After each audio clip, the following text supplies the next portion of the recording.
Bismillahirrahmanirrahim. Assalamualaikum warahmatullahi wabarakatuh. Alhamdulillah, wassalatu wassalamu ala rasulillah, amma ba'd. Teman-teman Taubaters, semoga kita semua dalam keadaan sehat dan semoga semuanya dalam keadaan segar menunggu berbuka puasa. Insyaallah ini buka puasa pertama kita sebentar lagi. Alhamdulillah pada sore hari ini kita akan memulai satu program kita di Taubaters yang bernama Ngabuburit. Mungkin teman-teman sudah baca tulisannya. Bacaannya mungkin mirip dengan bacaan yang kita kenal, Ngabuburit dari bahasa Sunda. Tapi kita rubah sedikit, Ngabubu plus read, dari kata reading, membaca. Dan program ini insya Allah akan kita lakukan selama 20 hari ke depan, mulai dari 1 Ramadan ini sampai hari ke-20 Ramadan. Kita tidak lanjutkan sampai 30 Ramadan. Kenapa? Karena dari 21 sampai 30 Ramadan, insya Allah kita semua diikhtiarkan, mudah-mudahan bisa fokus untuk i'tikaf, itu antara saya dan Allah saja. Tapi selama 20 hari ke depan, insya Allah kita akan melakukan satu program ini yang bernama Ngabuburit. Dan sebelum masuk ke program ini, izinkan saya untuk menyampaikan sedikit hal, mungkin sebuah pengantar saja bagi kita sebelum kita masuk kepada pembahasan kita. Yang pertama adalah pertanyaan yang selalu saya tanyakan ketika setiap memulai program, setiap mulai kegiatan, setiap melakukan apapun saya, dan harusnya kita sebagai muslim juga melakukan hal yang sama, yaitu menanyakan satu hal ini. Kenapa program ini harus ada? Why should we join this program? Kenapa kita harus join this program? Kenapa kita harus ikut program ini? Dan kenapa sih teman-teman di Taubaters menginisiasi program seperti ini? Yang setidaknya ada 2 hal yang perlu kita lihat. Yang pertama adalah Ramadan itu adalah bulan yang penuh dengan kebaikan. Kalau kita baca Ramadan, kalau teman-teman ikut kemarin program Road to Ramadan yang diadakan Taubaters juga selama 4 atau 5 kali pertemuan, kita membahas tentang ayat-ayat Ramadan, dan di sana kita akan dapati bahwa Allah bukakan kebaikan untuk bulan Ramadan ini sangat banyak sekali, sampai Rasul menggambarkan dengan Futihat Abwabul Jannah, kata Rasul. Saking banyaknya kebaikan di Ramadan ini, sampai gambarannya adalah Allah bukakan pintu-pintu surga di bulan Ramadan ini. Ini bisa berarti memang Allah buka pintu surga, dan juga bermakna kebaikan sangat banyak di Ramadan ini. Dan saking banyaknya Allah juga tutup pintu-pintu neraka. Artinya banyak sekali kebaikan di bulan ini, di bulan Ramadan ini, itu satu. Yang kedua adalah kita orang Indonesia punya tradisi namanya ngabuburit. Di bahasa lain mungkin ada punya bahasa masing-masing, yaitu momen kita di mana kita biasa menunggu waktu sampai berbuka puasa. Nah, tradisi ini kita akan combine dengan kebaikan yang ada di Ramadan ini. Artinya banyak sekali tradisi yang dilakukan oleh pendahulu kita. Orang Indonesia sangat kreatif, jadi dia membuat tradisi-tradisi sendiri, di antaranya tradisi ngabuburit itu. Dan itu sangat asik, kita mengisi waktu, momen-momen berharga di antara sebelum berbuka puasa, dari waktu setelah asar sampai berbuka puasa. Nah, kita akan mengcombine antara program ini, kegiatan kita, dengan kebiasaan kita yang sudah ada, yaitu ngabuburit. Dan kalau mungkin beberapa orang ngabuburitnya mungkin jalan, kemudian beli takjil, atau ada mungkin sebagian teman-teman ada yang mengatakan, biasa dulu ngabuburit tuh SD, waktu kecil kami main PlayStation, GTA, dan lain sebagainya. Nah, sekarang kita pengen ngabuburit kita itu sedikit lebih naik levelnya. Kita tetap ngabuburit juga, tapi kita ingin naikkan levelnya. Levelnya apa? Level yang seiring dengan semangat Ramadan. Semangat Ramadan artinya ada banyak sekali kebaikan di Ramadan ini, maka kita jadikan semua tradisi kita yang ada dalam Ramadan ini tetap mendapatkan kebaikan. Karena itu ngabuburit kita, RIT-nya kita ganti dengan READ, atau read dalam bahasa Inggris, artinya membaca. Dan kita masuk pertanyaan berikutnya. Kenapa membaca? Kenapa reading? Saya pikir jawabannya sudah clear bagi kita semua ya. Kenapa reading? Bagi kita muslimin, ayat pertama turun untuk Rasul kita SAW itu adalah ayat yang berbunyi Iqra, itu kalimat pertama. Dan kalau kita lihat backstory dari kisah Rasul SAW ini, Rasul waktu itu belum menjadi Rasul, masih Muhammad muda. Muhammad mendapati bahwa di Mekah itu banyak sekali masalah. Masalah sosial, masalah akhlak, masalah adab, masalah ekonomi, kesenjangan antara yang kaya dan miskin, masalah sosial, artinya perempuan pada masa itu tidak dianggap seperti barang, kemudian masalah perzinaan, adab, dan lain sebagainya. Ada banyak sekali kompleks masalah yang ada di Makkah saat itu. Dan bagi Muhammad yang saat itu belum menjadi Nabi SAW, Muhammad ini menjadi beban pikiran bagi beliau. Bagi Nabi kita semua jadi Nabi, jadi beban pikiran beliau. Maka yang beliau lakukan adalah, saya tidak bisa nyaman hidup dengan kondisi seperti ini. Maka yang dilakukan beliau adalah, beliau pergi menyendiri, bertahanus, pergi menyendiri, kemudian berpikir, apa yang harus saya lakukan terhadap masyarakat yang sangat rusak pada hari ini.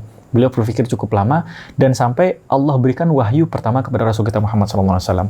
Dan wahyu pertama itu berbunyi, Iqra, bacalah. Seolah-olah Allah katakan kepada kita bahwa dari semua masalah yang dihadapi oleh Rasul kita, mulai dari masalah sosial, masalah politik, masalah ekonomi, masalah akhlak, semua masalah mulai dari keluarga, personal bermasalah, harta bermasalah, dan seluruhnya itu, dan rasa gundahnya Rasul itu dibawa menjadi renungan, dan Allah berikan jawaban seolah-olah Allah katakan bahwa semua permasalahan yang ada itu jawabannya cuma satu. Apa jawabannya? Iqra, bacalah. Maka ini ajaran untuk kita masyarakat muslim bahwa untuk semua masalah yang kita hadapi, ada satu solusi yang pertama harus kita lakukan, yaitu bacalah, timbalah ilmu, carilah ilmu. Agama Islam ini agama yang syarat dengan ilmu pengetahuan. Islam adalah agama yang mendukung ilmu pengetahuan. Kita nggak dikotomi antara ilmu agama ataupun ilmu dunia, nggak. Dua-duanya adalah ilmu yang akan mengantarkan kebaikan untuk kita, baik di dunia ataupun di akhirat, atau malah dua-duanya dunia dan di akhirat. Maka sebagai jawaban atas kegundahan Rasul SAW, Allah turunkan ayat yang berbunyi Iqra. Dan kalau teman-teman buka surat Al-Alaq, ayat 1-5, ayat yang pertama turun, kita bahkan dapati kata Iqra itu 2 kali. Pertama, Iqra bismi rabbikal ladzi khalaq. Yang kedua, Iqra wa rabbukal akram. Dan sedikit tentang ayat ini kita akan lihat, Allah katakan bahwa bacalah. Kita disuruh membaca, bacalah. Pertanyaannya adalah, tidak semua membaca itu memberikan kebaikan. Dan faktanya memang demikian. Bahkan cukup banyaklah Mark Twain sampai mengatakan, orang yang bisa membaca, tapi tidak membaca bacaan yang berkualitas, itu sama meruginya dengan orang yang nggak bisa baca sama sekali. Jadi membaca itu kita nggak asal membaca saja, ada hal yang kita baca. Nah, pertanyaannya, ketika Allah katakan Iqra, bacalah, Allah tidak memberikan objeknya, apa yang dibaca. Apa saja bisa dibaca, tapi Allah berikan panduannya. Apa itu panduannya? Allah katakan panduannya adalah Iqra bismi rabbikal ladzi khalaq. Bacalah dengan semangat nama Rabbmu yang telah menciptakan. Jadi kita membaca itu ada dalam bingkai kesadaran bahwa kita adalah hamba dan kita membaca dengan nama Rabb kita. Itu satu. Dan yang kedua adalah Iqra wa rabbukal akram. Bacalah dan Rabb engkaulah yang maha mulia. Kata akram bukan saja mulia, artinya akram itu artinya mulia karena apa? Karena kedermawanannya. Artinya Iqra, kita diperintahkan untuk membaca yang kedua kali. Pertama membacanya dengan nama Rabb kita untuk menambahkan ilmu. Berikutnya kita membaca dan di situ dikaitkan dengan nama Rabb kita yang maha dermawan. Dengan kata lain, kita membacanya, setelah kita berilmu, itu tidak cukup. Hasil dari ilmu itu harus ada kedermawanan yang kita lakukan. Dan yang kalau saya sebutkan kedermawanan, itu bukan saja harta. Kedermawanan itu apa saja? Donasi yang terbaik yang bisa kita lakukan diantaranya adalah ilmu. Orang nggak punya ilmu, kita ajarkan satu hal. Misal, ada orang hidup luntang-lantung nggak jelas, kita ajarkan satu skill sederhana untuk dia. Dia gunakan itu dan dia bisa dapat penghasilan, itu bagian ilmu yang bermanfaat. Ada ilmu, orang nggak bisa baca Quran, saya cuma bisa baca Quran ya sederhana, sesimpel saja. Dan ini nggak ada orang sama sekali nggak bisa baca Quran. Saya ajarkan cara baca Quran, alif, bata, dan seterusnya. Itu ada banyak sekali ilmu yang kita bisa ajarkan ke orang. Jadi Al-Quran mengajak kita untuk menjadi umat yang tidak saja membaca menumpuk-numpuk ilmu, tapi tujuannya adalah membaca wa rabbukal akram. Ketahuilah ketika engkau diperintahkan membaca, Rabb yang memerintahkan engkau untuk membaca itu adalah Al-Akram. Rabb yang maha mulia karena kedermawanannya. Dan untuk itu kita makhluknya, kita hambanya, kita latih diri dengan membaca, kita memberikan kedermawanan juga. Ada ilmu yang bisa disumbangkan, ada orang yang punya tenaga disumbangkan, ada yang punya skill diberikan untuk kebaikan umat manusia, ada yang punya harta diberikan kebaikan. Dan Rasul mengatakan khairun nas anfa'uhum linnas. Manusia yang paling baik, kata Rasul, yang paling banyak memberikan manfaat. Dan kita akan sangat minimalis memberikan manfaat kalau ilmu kita dikit. Karena itu awalnya adalah kita memang harus iqra, bacalah. Dan inilah semangat kita sebut dengan program ini kita namakan dengan ngabuburit, ngabubu reading. Sambil ngabuburit kita mengisinya dengan membaca. Dan insya Allah kita akan membaca buku ini. Ini salah satu buku favorit saya. Judulnya adalah Revive Your Heart, Putting Life in Perspective. Artinya bukunya berbahasa Inggris dan ditulis oleh Ustadz Nu'man Ali Khan. Allah yahfadzuh. Judulnya Revive Your Heart. Revive itu artinya hidupkan kembali, nyalakan kembali hatimu. Artinya sadar atau tidak, hati kita itu banyak yang sudah mati sebenarnya. Atau hati kita tertidur, atau hati kita itu lesu. Maka buku ini membuat hati itu ayo hidupkan lagi. Dan bukti bahwa hati itu tertidur, lesu, dan bahkan mati adalah banyak hal yang kita takutkan dalam hidup ini. Banyak hal yang membuat kita cemas, stres tanpa alasan. banyak sekali waktu kita terbuang percuma, dan banyak sekali maksiat begitu mudah kita lakukan, dan itu salah satu bukti bahwa hati kita itu mungkin sakit atau bahkan mati, ma'adzallah. Maka di buku ini dibahas tentang revive your heart, bagaimana kita menghidupkan hati kita, dan tema kecilnya putting life in perspective, bagaimana kita meletakkan hidup kita itu pada perspektif yang seharusnya. Mungkin selama ini kita melihat dunia, melihat kehidupan kita pada sudut pandang yang salah. Maka ayo kita perbaiki itu, kita letakkan kembali hidup kita pada sudut pandang yang seharusnya. Bagaimana kita melihat dunia, menilai segala sesuatu pada perspektif yang seharusnya sebagaimana yang diajarkan oleh Al-Quran. Insya Allah buku ini akan kita baca, dan kenapa buku ini juga? Karena yang pertama, buku ini syarat berisi dengan Al-Quran. Artinya di sini ada 13 topik, ada 5 topik besar, ada 5 part besar, 5 bab, dan ada dari setiap bab itu ada terdiri atas 2 atau 3 tema. Jadi ada setidaknya ada sekitar 13 subtema di sini, dan setiap tema itu berangkat dengan 1, 2, atau 3 ayat Quran. Artinya buku ini satu temanya saja menjelaskan 1, 2, atau 3 potong ayat Quran. Dan dari sini kita bisa lihat betapa Al-Quran itu pertama sangat indah dari segala sisi dan sangat mukjizat dari segala sisi, satu. Dan yang kedua, kita akan rasakan bagaimana Al-Quran itu memberikan solusi atas masalah hidup kita. Nah, kalau teman-teman baca Quran, mungkin karena kita baca Quran terus-terusan, baca Quran, kemudian sebagian kita mungkin nggak baca terjemahnya, kita nggak merasa Quran itu sebagai petunjuk bagi kita. Kita merasa, setelah baca Quran, saya senang, iya. Tapi Quran itu, ketika Allah bicara tentang Ramadan, di Road to Ramadan kita sudah bahas, ketika Allah bicara tentang Ramadan, Allah katakan bahwa bulan Ramadan yang pertama kali dibahas dari bulan itu apa? Unzila fihil Quran. Pada bulan itu diturunkan Al-Quran. Dan Quran itu, kata Allah, hudan linnas, petunjuk bagi semua umat manusia. Petunjuk bagi semua umat manusia. Artinya, Quran yang kita baca, mungkin kita baca nggak paham artinya, itu adalah petunjuk untuk semua umat manusia. Pertanyaannya, kok bisa? Wong saya sendiri nggak paham. Itu bukan salah Quran, itu salah kitanya. Karena ketika kita baca, kita tidak mendalaminya. Nah, buku ini membantu kita untuk mendalami beberapa potong ayat Allah saja. Allah bicara cuma 1, 2, atau 3 ayat, tapi dari 3 ayat itu, kita mendapatkan satu buah solusi yang sangat besar tentang permasalahan hidup kita, dan kita mendapatkan sudut pandang yang luar biasa indah. Bahkan saya secara pribadi mendapatkan sudut pandang baru ketika baca buku ini. Dan sudut pandang baru itu sesuai dengan sudut pandangnya Quran. Ini indahnya buku ini. Dan tepat sekali kita mengkajinya di bulan Ramadan. Dan bulan Ramadan itu bulan di mana Al-Quran diturunkan di bulan itu. Jadi kita merayakan turunnya Quran dengan membaca Quran, mengkaji dan mendalami Quran itu, insya Allah melalui buku ini. Jadi kalau Allah katakan bahwa Al-Quran itu hudan linnas, sementara selama ini kita membaca Al-Quran baru sekedar menggunakan mata dan lisan kita saja, saya baca kemudian saya lisan. Nah, sekarang kita coba upgrade di Ramadan ini selama 20 hari ke depan, kita coba upgrade. Tidak saja kita membaca Quran hanya melibatkan mata dan lidah kita, tapi kita juga libatkan hati dan pikiran kita. Kita baca Quran, kemudian kita lihat ayatnya, kemudian kita renungi, kita fikirkan, dan melalui kitab ini, melalui buku ini, mudah-mudahan Allah mudahkan kita untuk memahami banyak hal.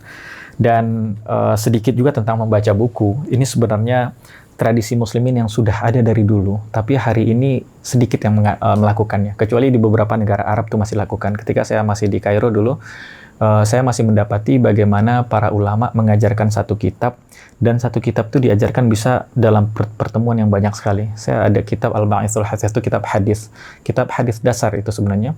Saya mulai belajar itu waktu di Kairo itu ketika masuk semester 2 atau di tingkat 2. Saya baru belajar kitab itu dan kajiannya baru dimulai. Dan ketika kajian dimulai, saya masih awal-awal tingkat 2 atau akhir tingkat 1 itu. Nah, setelah saya lulus tingkat 4 dan saya lulus dan harus pulang ke Indonesia, itu pembahasan kita belum selesai. Kita tipis, nggak nyampe 100 halaman. Tipis, tapi diajarkan selama 3 tahun lebih. Ketika saya balik ke Indonesia, itu pembahasan kita belum selesai.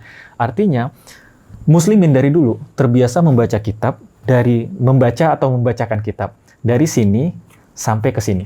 Jadi kita tidak melihat mana yang enak. Menurut saya tema ini enak, itu nggak apa-apa. Untuk awal-awal teman-teman yang pengen baca boleh seperti itu. Tapi untuk next step berikutnya, kita biasakan baca kitab utuh. Dan dari baca kitab, kita tidak saja dapat inspirasi dalam kitab, kita juga mendapatkan the thought process. Bagaimana proses berpikirnya para penulis kitab itu. Dan penulis buku adalah orang-orang besar. Tidak mungkin mereka nulis buku kalau bukan tokoh-tokoh besar. Jadi kita yang kita dapatkan bukan saja inspirasi dari makna, pelajaran, inspirasi dari buku itu, tapi yang kita dapatkan adalah bagaimana cara berpikirnya orang-orang besar. Dan kalau itu bisa kita copy dari banyak orang besar, itu Masya Allah. Teman-teman bisa menjadi satu kepala berisi banyak cara pemikir orang-orang besar. Dan mudah-mudahan itu bisa memberikan banyak manfaat untuk manusia. Dan muslimin sudah sangat terbiasa dengan itu dari dulu. Dan kitab ini ditulis oleh guru saya bisa sebut beliau adalah guru saya, namanya Ustadz Nu'man Ali Khan, Allah yahfadhu, semoga Allah senantiasa menjaga beliau. Profilnya beliau, kalau di teman-teman punya buku ini, di belakang itu disebutkan bahwa Nu'man Ali Khan is the founder and the CEO of Bayyinah. Beliau adalah pendiri dan CEO langsung Chief Executive Operation-nya dari Bayyinah. Bayyinah itu adalah sebuah institut dedicated to the teaching of Arabic and Quranic Studies, sebuah institusi yang mendedikasikan dirinya untuk mengajarkan bahasa Arab dan ilmu-ilmu pengetahuan terkait dengan Quran. Dan beliau termasuk one of the best known Islamic speakers in the English language, satu dari pembicara muslim yang terbaik dalam bahasa Inggris, with an extensive reach of variety of online. Dan beliau juga tercatat sebagai satu dari 500 most influential Muslims in the world. 500 muslim yang paling berpengaruh di dunia by the Royal Islamic Strategic Studies Center of Jordan, berdasarkan riset dari pusat studi strategik yang ada di Jordania. Dan saya secara pribadi tahu dengan Ustadz Nu'man dan belajar dari beliau itu dari 2008 atau 2009. Nah, ini sedikit kisah saya mungkin ya, saya dengan buku ini. Dari 2008 kalau nggak salah itu saya sampai di Kairo 2007. 2008 itu saya berpikir tentang bagaimana menjaga kemampuan bahasa Inggris saya. Karena waktu di Indonesia saya pernah belajar bahasa Inggris dikit. Ada modal dikit bahasa Inggris, kemudian sampai di Kairo saya berpikir, ini bahasa Inggris kan pilihannya dua, use it or lose it. Bahasa kayak begitu. Bukan bahasa, semua ilmu kayak gitu. Use it, diamalkan itu, dipakai ilmu itu, or lose it. Atau kamu kehilangan ilmu itu. Maka saya berpikir, gimana ya cara menjaga bahasa Inggris saya ini supaya saya pulang dari Mesir tetap bisa bahasa Inggris tapi juga ahli bahasa Arab. Maka saya coba cari-cari cara, saya cari-cari di internet gimana caranya, dan saya dapat kunci pertamanya adalah listening. You have to listen to the English material. Saya cari listening tuh. Listening apa ya? Maka yang saya lakukan adalah saya coba cari film-film animasi, film-film barat animasi, kemudian saya convert ke MP3, saya masukkan ke MP3 player, waktu itu masih ada MP3 player waktu itu. HP belum begitu super, 2008. Masukkan ke MP3 player dan itu saya dengar. Itu yang sering saya dengar berulang-ulang. Kemudian saya mikir, ini kalau saya dengar potongan film, saya dengarnya ucapan-ucapan atau adegan-adegan atau suara-suara diskusi yang ada di film, saya dengar terus-terusan, kemudian ini nempel di kepala saya dan ma'adallah, kalau saya tiba-tiba meninggal lagi denger ini, yang keluar di lisan saya apa ya? Mungkin ucapan yang ada di film kartun dan lain sebagainya. Saya ganti, saya rubah dan saya berpikir kayaknya cari ceramah Ustadz. Ceramah orang Amerika pakai bahasa Inggris yang ngajarin Islam, cari. Dan akhirnya saya berjodoh bertemu dengan Ustadz Nu'man Ali Khan. Dan sejak pertama bertemu itu, beliau menjelaskan surat At-Tahrim, surat At-Tahrim ayat 6. Dan dari situ saya jatuh hati. Beliau menyampaikan dengan bahasa yang sangat mudah difahami, bahasa Inggrisnya clear, bersih, dan dengan pronunciation yang juga bagus, dan juga lahjahnya juga. Biasanya kalau saya ngomong bahasa Inggris mungkin agak-agak berbau Indonesia ngomong bahasa Inggris. Ada beberapa ustadz lain ngomong bahasa Inggris berbau Amerika atau berbau bahasa Arab gitu. Inggris tapi lahjahnya Arab. Ada Inggris lahjahnya India, ada Inggris lahjah yang lain. Nah, Ustadz Nu'man bisa menyampaikan bahasa Inggris dengan lahjah seperti bahasa Inggris sesungguhnya. Jadi seperti native speaker. Nah, itu saya dengarkan terus sampai hari ini. Jadi dari 2008 sampai sekarang udah 15 tahun dan still counting lah. Dan terus saya masih belajar ke beliau walaupun sebagai long distance student ya, murid beliau jarak jauh. Saya pernah bertemu alhamdulillah ketika beliau kesini 2 kali ke Indonesia, saya sempat bertemu 2 kalinya. Dan dari situ niat saya belajar bahasa Inggris awalnya, ternyata alhamdulillah Allah bikin saya juga belajar bahasa Quran, bahasanya Allah. Bahasa Allah ketika berbicara di Quran ini. Dan fabiha wa ni'mat. Saya bersyukur juga dengan itu. Dan terakhir terkait apa sih output dari kegiatan ini? Output dari kegiatan ini hanya 2, teman-teman. Yang pertama adalah dari program kita ini, pada akhirnya saya berharap kita akan melihat keindahan Quran, the beauty of Quran. Bagaimana Quran berbicara kepada kita, bagaimana Quran memberikan bukan saja informasi, tapi memberikan sebuah petunjuk, guidance, huda, petunjuk untuk kita, dan kita akan lihat betapa indahnya Quran itu sebagai hudan linnas. Itu yang pertama. Dan yang kedua adalah, tidak saja kita menyadari, oh Quran itu indah, Quran itu keren, Quran itu memberikan solusi. Tidak saja menyadari itu nggak cukup. Kita lakukan next step berikutnya adalah getting closer to Quran. Kita semakin dekat dengan Quran. Artinya next time kita membaca Quran, ada momen kita baca Quran, baca terjemahannya, dan mungkin sejenak kita berhenti baca terjemahannya, dan apa korelasi antara ayat yang saya baca ini dengan hidup saya. Itu namanya mentadaburi Quran. Quran bicara tentang apa, maka misalnya ketika Allah mengatakan, kita baca Al-Fatihah, Alhamdulillahirabbil alamin arrahmanirrahim, segala puji bagi Allah Rabb semesta alam, yang maha pengasih lagi maha penyayang. Kita lihat hidup kita. Hidup saya kayak begini, tapi Allah mengatakan Allah itu Ar-Rahman Ar-Rahim. Berarti ada cara pandang saya kok hidup saya gini-gini terus, membosankan. Tapi Allah sebutkan Alhamdulillahirabbil alamin, segala puji. Maka kita salah memandang hidup kita. Kalau kita memandang hidup kita dengan cara yang baik, kita akan merasa tidak ada hal yang saya kutuk dalam hidup saya. Tidak ada hal yang saya kecewakan dalam hidup saya. Bukti bahwa hari ini saya masih bisa bernafas dan bisa bersyukur, itu adalah hal yang sangat mahal yang saya harus bersyukur. Saya nggak pernah berdoa loh untuk bisa bernafas. Saya nggak pernah berdoa loh untuk bisa menghirup oksigen, mengeluarkan karbon dioksida. Allah memberikan itu untuk saya for free, tanpa saya minta. Bahkan banyak saya nggak bersyukur. Maka ketika itu kita membaca Alhamdulillahirabbil alamin, segala syukur dan segala terima kasih itu hanya milik Allah semesta alam. Betul. Kemudian Allah Ar-Rahman Ar-Rahim. Dan kalau kita membaca nama Allah Ar-Rahman Ar-Rahim, Allah yang maha mencintai, maha menjaga, maha menyayangi, maka kita akan melihat hidup kita dengan cara berbeda, teman-teman. Maka output dari kegiatan program ini adalah bahwa tidak saja kita mengetahui indahnya Quran, karena beberapa orientalis juga tahu indahnya Quran. Bahkan beberapa orang musyrikin Quraisy dulu ketika Quran turun, mereka mengakui indahnya Quran. Mereka akui Quran ini sangat indah, mustahil Quran ini dari ucapan manusia. Ini ucapan yang maha kuasa, ini mustahil dari ucapan seorang penyair sekalipun. Tapi itu tidak memberikan apapun untuk mereka. Maka target kita yang kedua adalah tujuannya lah ini, getting closer to Quran. Kita ingin setelah kita ngaji ini, kita bertambah dekat dengan Quran. Dan yang kita bahas adalah buku yang membahas Quran. Kita berada di bulan, di mana di bulan itu Al-Quran turun. Maka kita berdoa kepada Allah dengan program ini. Semoga Allah berikan untuk kita semua, untuk saya secara pribadi, teman-teman yang ada di sini di Taubaters, dan buat kita semuanya, Allah bikin hati kita terikat dengan Quran. Apapun masalah kita coba baca Quran, kita coba kaji Quran. Dan ketika kita belajar Quran, belajar bahasa Arab, dan seterusnya, itu muncul karena kecintaan kita kepada kalamnya Allah ini. Demikian teman-teman, insya Allah kita bertemu lagi besok di waktu yang sama menjelang berbuka sambil ngabuburit. Dan sampai jumpa, insya Allah kita bertemu di pertemuan berikutnya. Assalamualaikum warahmatullahi wabarakatuh.